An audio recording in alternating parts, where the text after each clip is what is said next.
আসসালামু আলাইকুম গাইজ, আমি আমিনুল হক জিসান। আমি আজকে এসেছি ব্রাহ্মণবাড়িয়া জেলার নবীনগর উপজেলার কাইতলা গ্রামের যে রাজবাড়ি আছে সেই রাজবাড়িতে।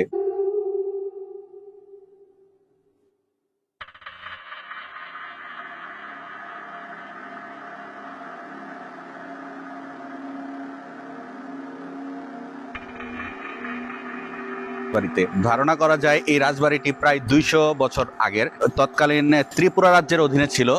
তো আপনারা দেখতেই পাচ্ছেন এইগুলা এখন পুরোটাই পরিত্যক্ত অবস্থায় আছে। আগে অনেক বড় ছিল, আর কিন্তু এখন সেটা পরিত্যক্ত অবস্থায় একদমই বাজে অবস্থায়, নাজেহাল অবস্থায় আছে।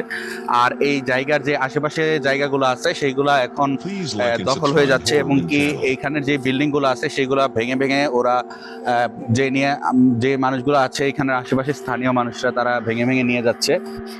আমি এর আগেও অনেকবার এসেছি, তার মধ্যে দেখেছিলাম এই এরিয়াটা আর একটু বড়, এখানে তখন কোনো বাড়িঘর ছিল না।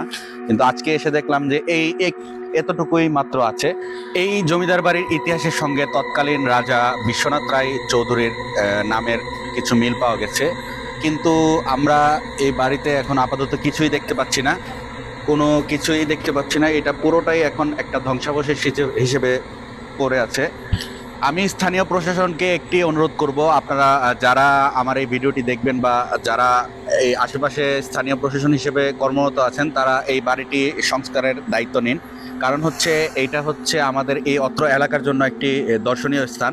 আগে এখানে প্রচুর মানুষ আসতো দেখার জন্য, কিন্তু এখন বর্তমানে কোনো মানুষই আসে না। কারণ হচ্ছে এই পুরোটা জায়গায় দখল হয়ে গেছে, এখানে বিল্ডিং হয়ে গেছে, পাশে ঘর হয়ে গেছে, আর এইটা পুরোটাই পরিত্যক্ত অবস্থায় আছে। তো আজকে এই পর্যন্তই, দেখা হবে পরের কোনো ভিডিওতে। ধন্যবাদ সবাইকে।